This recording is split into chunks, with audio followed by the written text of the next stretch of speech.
एक होता है रेजिडेंशियल नील रेट बैंड।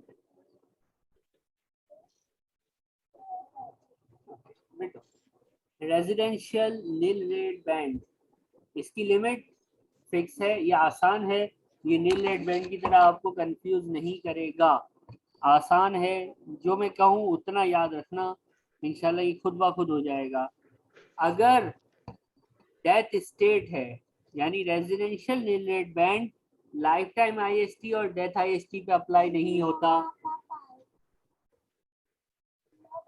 क्या बोला मैंने? Residential nil rate band life time और डेथ आईएसटी पे अप्लाई नहीं होता, सिर्फ किस पे अप्लाई होता है? डेथ स्टेट पे अप्लाई होता है। किस पे अप्लाई होता है उबैद, दानिश? डेथ स्टेट पे सर। डेथ स्टेट पे अप्लाई होता है। सर रिपीट कर दे सर, मैं लिख लूँ इसे। हाँ क्या कह रहे हो? सर मैं लिखना भूल गया सर, ये लिख रिपीट कर दे। हाँ देखो, residential nil rate band life time IST और डेथ आईएसटी पे अप्लाई नहीं होता, सिर्फ डेथ स्टेट पे अप्लाई होता है, और उसी को मिलता है, और उसी को मिलता है जिसकी डेथ, जिसकी मौत 6 अप्रैल 2017 या इसके बाद हुई हो। जो 6 अप्रैल 2017 वाले दिन मरा या इसके बाद इस दुनिया से गया, ये रेजिडेंशियल नील रेट बैंड सिर्फ उसके लिए अवेलेबल है, क्योंकि ये इंट्रोड्यूस ही इस दिन हुआ था, इस टैक्स ईयर में हुआ था, टैक्स ईयर 17-18 में ये इंट्रोड्यूस हुआ था। इसके 6 अप्रैल 17 पे जो मरा या इसके बाद कोई मर गया तो उसको रेजिडेंशियल नील रेट बैंड मिलेगा।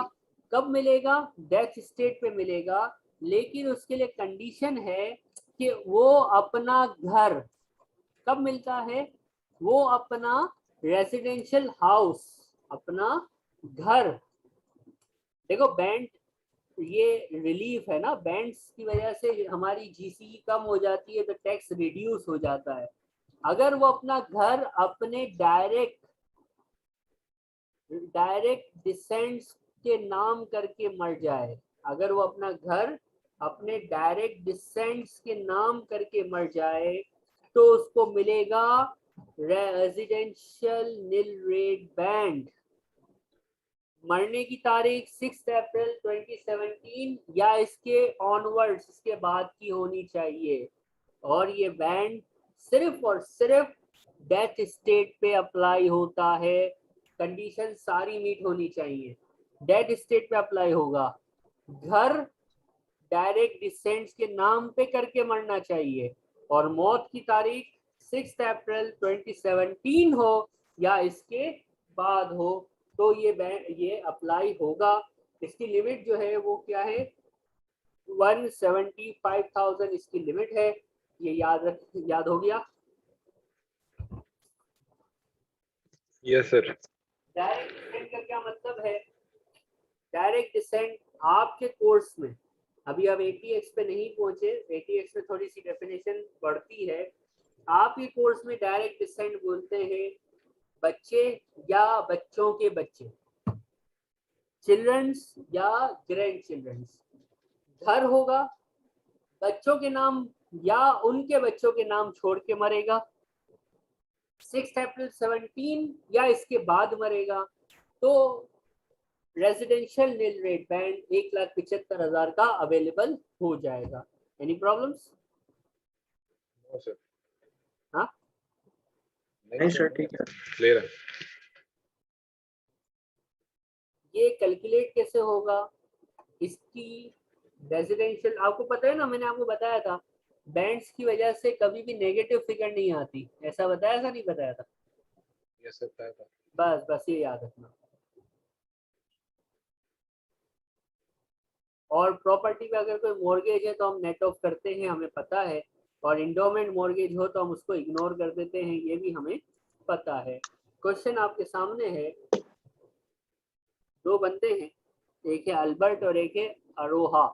पहले हम अल्बर्ट को सॉल्व करेंगे, बाद में हम अरोहा को देखेंगे, ठीक है? दोनों की डेट ऑफ डेथ देखना, 10 अप्रैल 2020, और ये देखो 6 अप्रैल 17 के बाद मर गए दोनों, Yes, sir. तो इन पे शायद हो। Following individuals living their entire state किसके नाम पे छोड़ के मर गए? बच्चों के नाम, यानी डायरेक्ट डिसेंड्स के नाम। दो कंडीशन मीट हो गई। अब घर है कि नहीं है ये देखना है। Gross chargeable value of state ये था जिसमें घर भी था। टोटल अल्बर्ट के पास जो प्रॉपर्टी थी वो कितनी थी?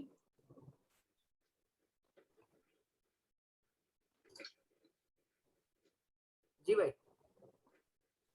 अल्बर्ट के पास टोटल जीसी कितनी है उसकी? 80,000. 50,000 जीसी लेना है हमने तो। अब इस पे आएंगे बैंड्स ना। अब रेजिडेंशियल नील रेट बैंड आएगा कि नहीं आएगा? नील रेट बैंड तो इसके बाद आता है। Nil rate band residential nil rate band के बाद आता है। इस बंदे को रेजिडेंशियल नील रेट बैंड मिलेगा कि नहीं मिलेगा? तो कंडीशंस लेगा सर. याद करते हैं। अप्रैल 17 के बाद मरना चाहिए। ये बंदा अप्रैल 20 में यानी 17 के बाद मर गया, इट्स फाइन। घर होना चाहिए जीसी में, एक घर का पोर्शन होना चाहिए, यानी जीसी के अंदर घर भी नजर आ रहा है। देखो लिखा हुआ है कि 8.5 लाख टोटल है जिसमें 3 लाख का घर है। तीसरी कंडीशन, बच्चों के नाम डायरेक्ट डिसेंट या ग्रैंड चिल्ड्रंस के नाम छोड़ के मरना चाहिए, तो ये डायरेक्ट बच्चों के नाम छोड़ के गया है। रेजिडेंशियल नील रेट आ जाएगा। इसकी होगी वर्किंग। इसकी वर्किंग आसान है। क्या फार्मूला है इसका? देखिए ये फार्मूला है इसका, ये नजर आ रहा है। यहाँ पे मैं इसको पेस्ट कर देता हूँ ताकि आपको आसानी रहे।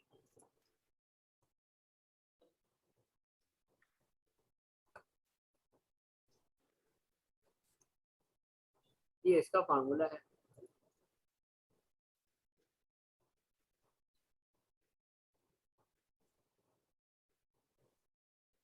$175 या value of residence. Value of residence कितनी है? अल्बर्ट अंकल की वैल्यू ऑफ रेजिडेंस 3 लाख की है ना। इन दोनों में से 175 लोअर है कि 3 लाख लोअर है, तो हमने लोअर ऑफ लेना है। 175 जो है वो लोअर अमाउंट है, तो हमने 175 को सिलेक्ट किया। इधर हमने रेजिडेंशियल नील रेट बैंड 175 का माइनस कर दिया। Nil rate band tax year of death का होता है। सवाल में कोई लाइफ टाइम ट्रांसफर्स नहीं है, कोई लाइफ टाइम ट्रांसफर्स नहीं है, तो 325 जो पूरा है वो आ गया। हमारे पास टैक्सेबल अमाउंट आ जाएगी 350।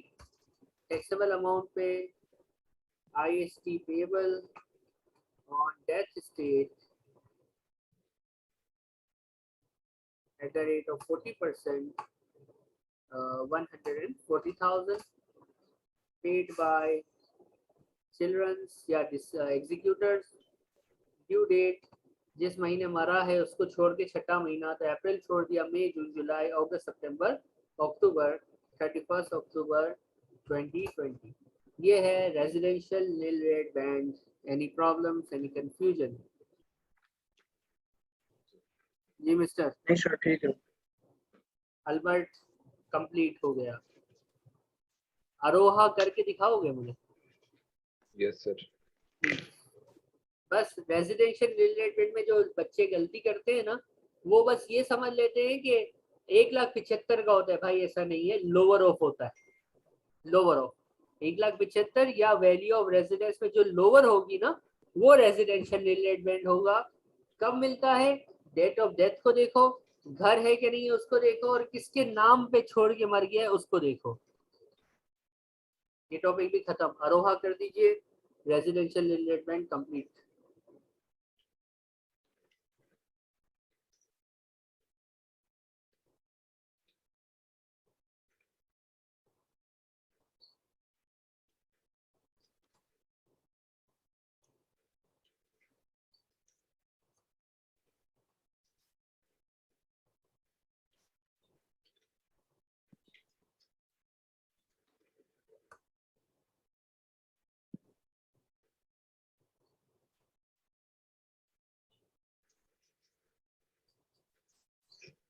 Sir, 80,000 answer है.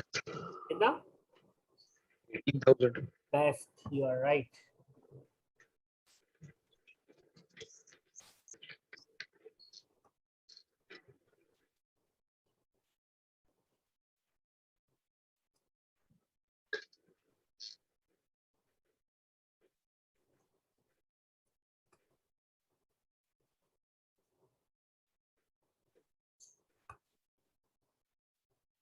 अरोहा जीसी टोटल लेनी होती है घर के साथ 4.5 lakh. Residential nil rate band की वर्किंग होगी, हमारे पास गिवन है 1,75,000 और वैल्यू ऑफ रेजिडेंस, इसकी वैल्यू ऑफ रेजिडेंस इज 80,000। हमें रूल के हिसाब से इन दोनों का क्या लेना है, लोअर ऑफ। तो रेजिडेंशियल नील रेट बैंड जो है वो 1,75,000 नहीं आएगा मिस अरोहा के लिए, कितना आएगा, 80,000 आएगा। लोअर ऑफ आएगा, तो lower of is 80,000। Yes sir.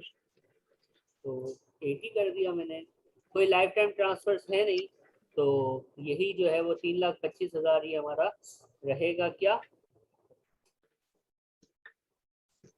NRB nil rate band, क्या आंसर आ जाएगा, टैक्सेबल अमाउंट क्या आ जाएगी, 45,000। 45,000 यस।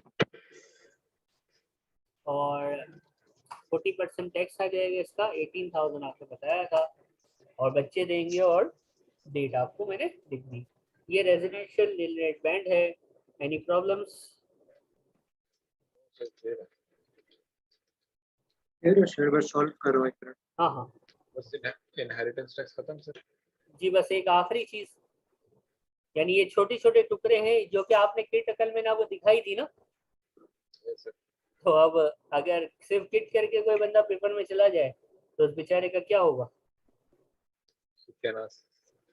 यही मसला है। मैं हमेशा से कहता हूँ, ये सिर्फ F6 के लिए नहीं कह रहा मैं, आप माशाल्लाह भी F7 देंगे, F9 देंगे, मैं कैलकुलेशन से पेपर की बात करता हूँ।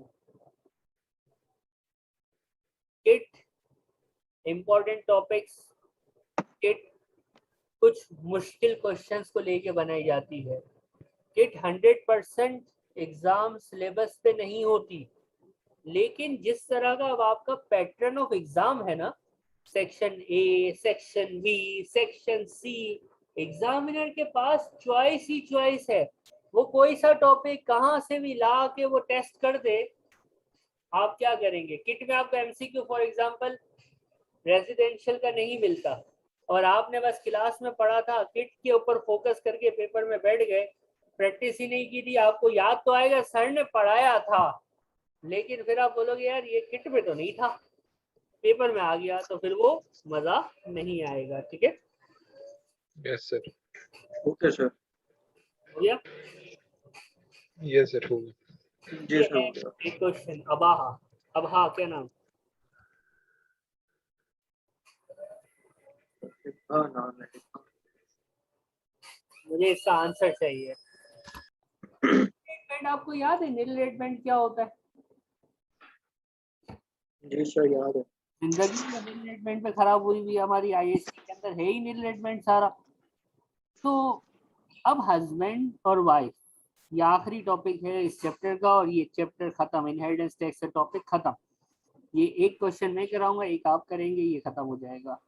बस ये बताना है कि नील रेट बैंड अब हस्बैंड ने यूज नहीं करा, हस्बैंड के पास नील रेट बैंड अनयूज्ड है, क्योंकि हस्बैंड ने किसी को गिफ्ट नहीं किया होगा लाइफ के अंदर। फॉर एग्जांपल, वाइफ का अपना नील रेट बैंड है, हस्बैंड का अपना नील रेट बैंड है, तो क्या ये स्पाउस या सिविल पार्टनर, मैं जब भी बोलता हूँ स्पाउस तो इसमें सिविल पार्टनर ऑटोमेटिकली होता है, क्या ये nil rate band inter transferable हैं। जैसे कि आपको याद हो personal allowance, transfer between spouse, marriage allowance के नाम पे हमने एक टॉपिक पढ़ा था शुरू में। तो जिस तरह पर्सनल अलाउंस आपस में ट्रांसफर, वो किस तरह से था वो एक अलग टॉपिक है, वो वहां पढ़ चुके हैं। तो उसी को यूं समझो कि नील रेट बैंड भी आपस में क्या होता है, अनयूज्ड हो ना, अगर नील रेट बैंड एक स्पाउस का, तो वो दूसरे स्पाउस को ट्रांसफर हो सकता है। लेकिन ये कैसे ट्रांसफर होगा, बस एक क्वेश्चन अगर ये वाला समझ आ गया तो आपको ये टॉपिक आ जाएगा, ये कोई मुश्किल नहीं है। विंस्टन डाइड, कब मरा?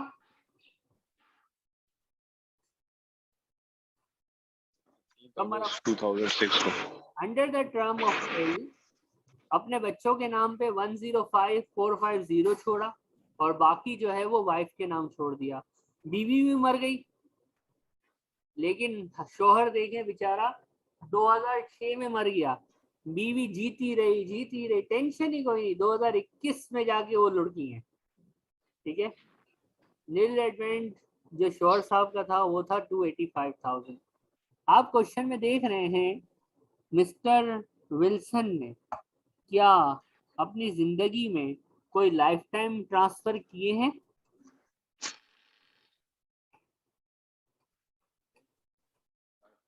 जी, क्या क्वेश्चन में विल्सन का कोई लाइफ टाइम ट्रांसफर है? No sir. और विल्सन साहब जो हैं उनका जो जब वो उन्होंने वो जब इस दुनिया से विल्सन साहब गए थे तो उस वक्त नील रेडबैंड वो कौन से टैक्सर में गए थे? 6-7 में गए थे सर। हाँ 6-7 में गए थे ना। अच्छा,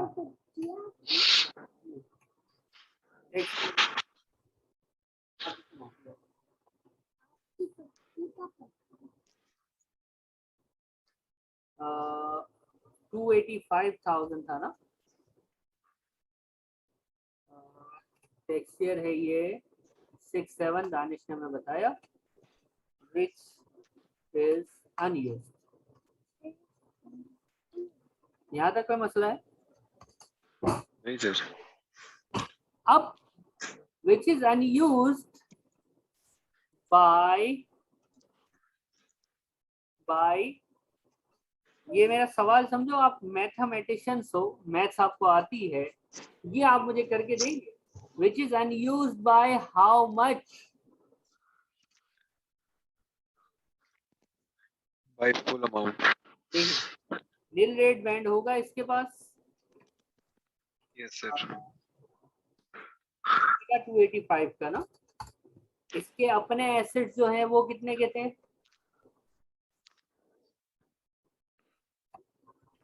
105,450 के थे। तो अनयूज जो है या अनयूटिलाइज जो है वो कितना है? यानी इसके अपने एसेट्स थे जो नील रेड बैंड में कंज्यूम हो गए होंगे और 179,550। वो 105 के थे। तो अनयूज्ड कितना रहा? 17 कितना का? 179,550। 179,550 179,550। ये हमने वर्किंग भी कर दी। जी उबैद, कोई इशू है अभी तक? सर ये 105,450 वाला अमाउंट समझा दो थोड़ा सा। क्वेश्चन में देखो, अगर मैं आपसे कहूं इसको यूं करो कि मिस्टर विंसन है, उनकी जीसीई जो है वो कितनी है? 105,450। ठीक है, जो इसने अपने बच्चों के नाम पे छोड़ा है ना, बीवी वाली तो एग्जाम थे वो हटा दी। नील रेड बैंड आएगा। नील रेड बैंड उस साल कितना था जिस साल इसकी डेथ हुई थी? टेक्सचर ऑफ डेथ आता है ना, तो ये अच्छा सर ठीक है ये हो गया 0। लेकिन नील रेड बैंड की अमाउंट ज्यादा थी, इसकी स्टेट की वैल्यू कम थी, तो नील रेड बैंड एक्स्ट्रा था। नील रेड बैंड एक्स्ट्रा था। आज तक हमने इसको इस पॉइंट ऑफ व्यू से नहीं देखा था। आज तक हम सिर्फ ये कहते थे कि टैक्सेबल अमाउंट 0 हो जाती है, टैक्सेबल अमाउंट नेगेटिव में नहीं होती। लेकिन टैक्सेबल अमाउंट 0 होने का मतलब ये होता है कि आपकी इनकम इस तरह नहीं बोलते हम इधर, आपकी जीसीई जो है वो कम है, आपकी चार्जेबल अमाउंट कम है और आपको रिलीफ बैंड जो आपको अवेलेबल है वो ज्यादा है। तो अब यहाँ पे अब उल्टा देख रहे हैं। उल्टा कैसे देख रहे हैं कि भाई कितने से आपका बैंड ज्यादा था? तो 179,550 आ गया। कोई मसला नहीं सर ठीक है। अब मैं आपसे एक बात पूछूंगा, ये वर्ड मैंने जरा ध्यान से सुनो। Which is how much, which is, इसको मैं नीचे लिखता हूँ वरना वो हो जाएगा। which is X percentage of available nil rate band. ये कितने परसेंट है? सवाल समझ रहे हो कि अनयूटिलाइज या अनयूज 179550 है, जो कितने परसेंट है? अब यहाँ पे देख लो, ये मैथ्स है, मैथ्स। यहाँ पे देखें, इसको अवेलेबल कितना था भाई? ये। अनयूटिलाइज कितना है? ये। तो इसको अगर परसेंटेज फॉर्म में निकालना हो तो कैसे निकालोगे? उसको डिवाइड कर दो, इसको किससे डिवाइड कर दो भाई? अनयूज्ड को एनआरबी से डिवाइड कर दो। 9550 डिवाइड कर दूंगा मैं अवेलेबल जो था 285 से, मल्टीप्लाई 100, तो 63% ना 63% 63% अनयूज्ड है। कितना परसेंट अनयूज्ड है 63 उबैद? 63% सर, ठीक है। कोई मसला? No sir. अब मैं पूछ रहा हूँ आपसे, अब ये तो कर लिया हमने, अब जो वाइफ है फ्लोरेंस, वो कब मरी?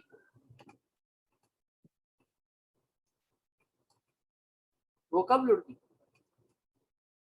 2021 में।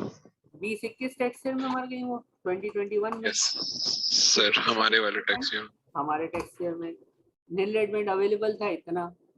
Unused bye husband, unutilised bye husband, कितना अनयूटिलाइज्ड बाय हस्बैंड है? लेकिन 179550। जी उबैद, अनयूटिलाइज्ड बाय हस्बैंड कितना है?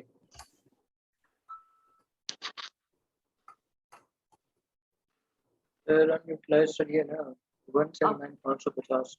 अब आप लोग यही समझ रहे हैं, आप अपने हिसाब से सही है, लेकिन वो जो 179550 का अनयूटिलाइज निकला हुआ है, वो क्या 325 की बेस पे निकला हुआ है कि वो उस नील रेट बैंड की बेस पे निकला हुआ है जो कि उसकी डेथ के टाइम अवेलेबल था हस्बैंड की? सवाल है। टाइम पे अवेलेबल था। तो ये 325 की बेस पे तो नहीं निकला हुआ। No sir. तो हम क्या करें? उसको 63% ले लें 325 का। अब हम क्या करेंगे, हम 325 का 60, ये परसेंटेज ऊपर इसीलिए निकाली थी कि 63% अनयूटिलाइज था। ये जो बंदी मरी है इस साल जो है, वो आपके पास जो बैंड है वो है 325, अनयूटिलाइज जो है वो है 63%।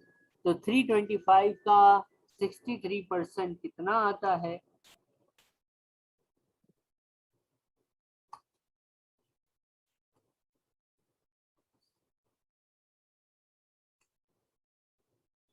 $204,750. Nil rate band available for Florence is 529,750. ठीक है।